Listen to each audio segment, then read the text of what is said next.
Hey guys, welcome to my baking channel. Today we will be making red velvet cake. Red velvet is one of my favorite cakes. I really love the gorgeous vibrant color. The contrast with the white cream cheese frosting is a perfect combination. I'm pretty sure you're going to love this recipe, so let's get baking. For this recipe, we will be needing the following ingredients. You can find the exact measurements in the description box below. Preheat your oven to 180 degrees Celsius.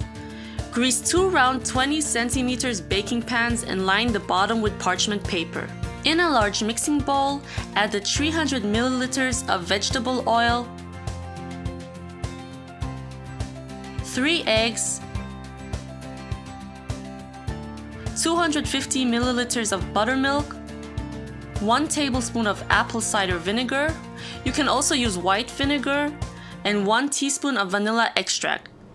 Mix this all together until well combined.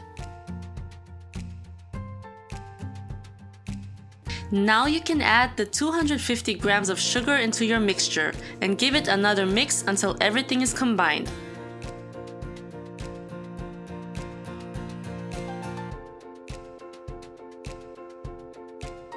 Sift in the 325 grams of all-purpose flour, 1 tablespoon of unsweetened cocoa powder, a 1/4 teaspoon of salt, 2 teaspoons of baking powder, and 1 teaspoon of baking soda. Mix this all together until the mixture turns smooth.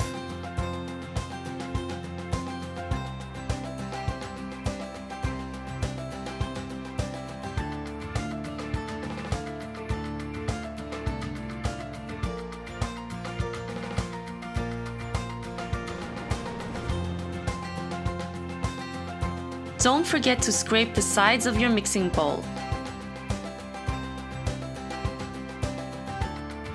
Now go ahead and add your food coloring.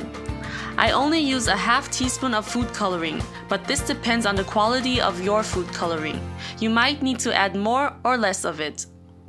Just mix this all together until you have reached your desired reddish color. So my mixture is done and I can now pour them into my prepared baking pans. Divide the mixture evenly into your 2 prepared baking pans and bake this for about 30 to 35 minutes or until a toothpick inserted in the center comes out clean. My cakes are done baking. I will let these cool completely before frosting them. I've already cut my cake into 4 layers, but you could also just make a 2-layer cake. I just find it more pretty to have more layers in my cakes in general. Now I will show you how to make the cream cheese frosting. We will be needing the following ingredients. You can find the exact measurements in the description box below. In a large mixing bowl, add 900 grams of cream cheese and mix this until smooth.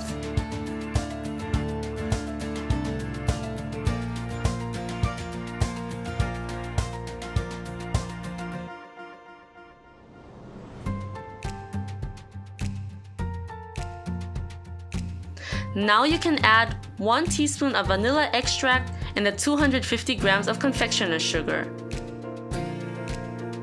Mix this all together until well combined.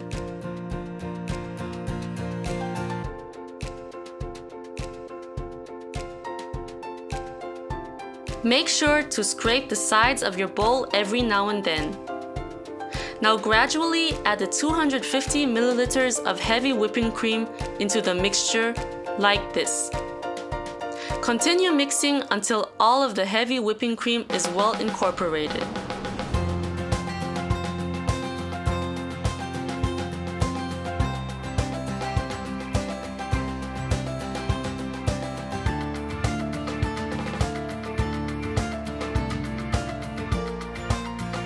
Lastly, we can add the 3 tablespoons of whipped cream stabilizer into the mixture.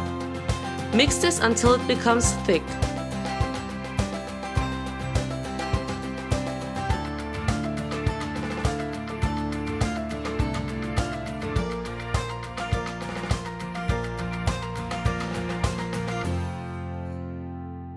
So I'm done with mixing and this is how the frosting should look like. Using an offset spatula, add your desired amount of frosting on your cake and spread your frosting evenly, simply like this. I personally don't like thick layers of frosting in my cakes, but of course you can add as much frosting as you like. Make sure to stack your layers evenly. Repeat this process with all of the layers.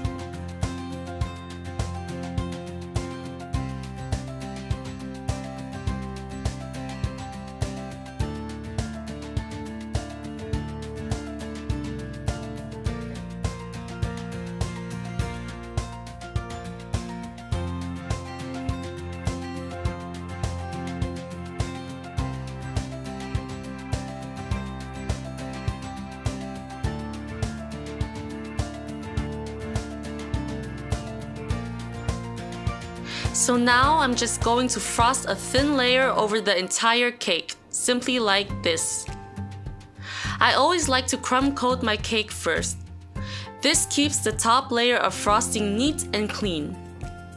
I am now going to let this chill in the fridge for about 30 minutes so that the frosting can set. This way we can seal in any loose crumbs to create a smooth surface for the next coat. My cake has chilled in the fridge for 30 minutes. We can now start to frost the top layer of the entire cake. Add a generous amount of frosting on the top of your cake and just simply spread it, like so. Continue to frost the sides and just try to smooth it, simply like this. I want to give my cake a rustic look by placing my palette knife in the center of the cake, like this. Now constantly turn the turntable until you get a rough swirl, like so.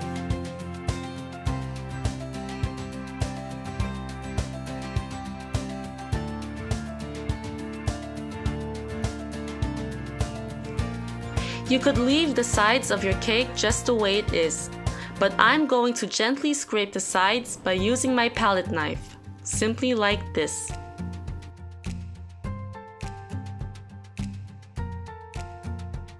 I am going to decorate my cake with fresh berries and peppermint leaves.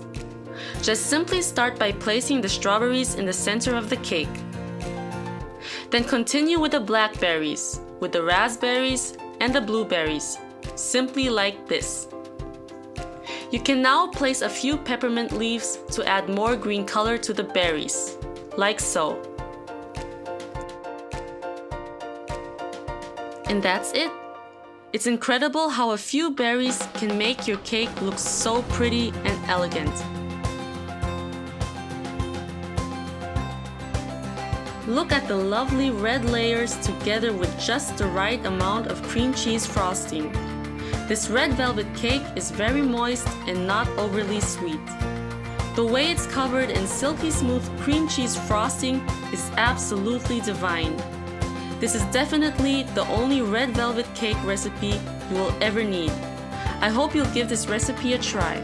If you want more yummy recipes, make sure to like and subscribe. Thanks for watching and see you next time. Bye!